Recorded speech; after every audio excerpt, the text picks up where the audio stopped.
Kasi nga po, dito ho papasok attorney, siguro ho naman nabugbog na ho kayo ng katanungan na ito, no, ho, na nanggagaling sa aming mga kasamahan sa media at maging po sa ilang pong mga civil society organizations, no.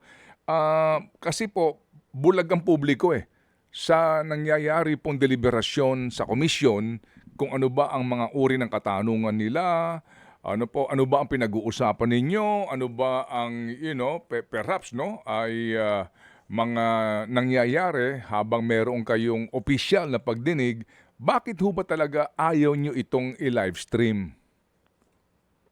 Yun nga po, actually na-explain ko na po sa iba pong mga nagtatanong sa akin na ang rason po kung bakit po hindi po tayo live stream is that nag-iingat nga po ang komisyon na magamit po to for ang magamit sila for any political leverage or agenda po, no, or for any other malicious intent po, no, or objective po.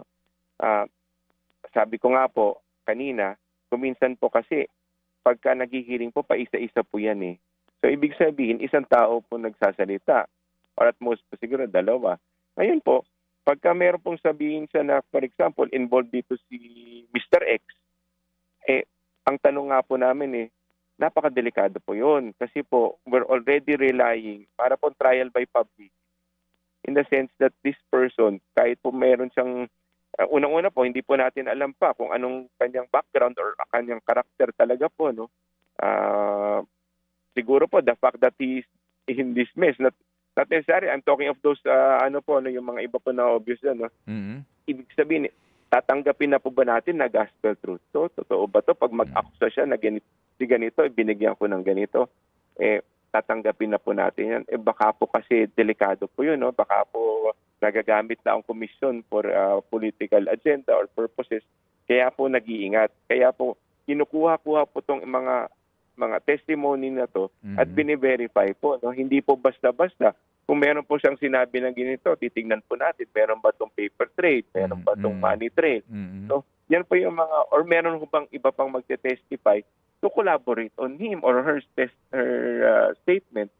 Yan po yung mga delikado po, ang iniiwasan na mangyari po ng komisyon. Dahil po, ayaw po namin na, kumbaga, ma-mislead ang public and for them to eventually accept the truth of a statement of a single individual.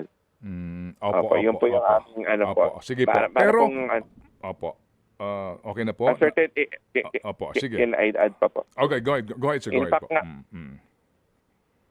Go ahead, sir. In fact nga po, meron nga pong insidente na meron po kami narinig na report na meron pong grupo na ngayon na ginagamit ang ICI na sila daw po ay inatasan ng ICI na mag-imbestiga sa kanilang region.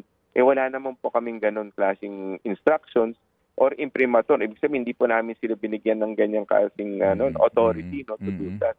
So, ganyan po, napakadelikado po. Lalo po kami mag-iingat ngayon dahil people are taking advantage ng ICI po.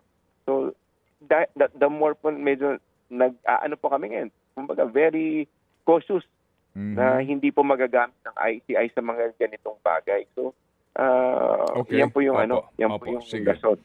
Mga kapatid, brothers and sisters, saan ka pa? Dito na tayo sa totoo.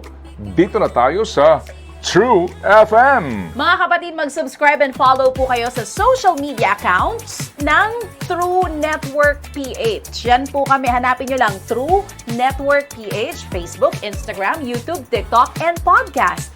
Mapa-Apple or Spotify man yan, mahahanap nyo kami. Lahat ng mga napapanood at napapakinggan nyo po sa programa, nasa social media accounts namin yan. So, paano mga kapatid? See you sa social media!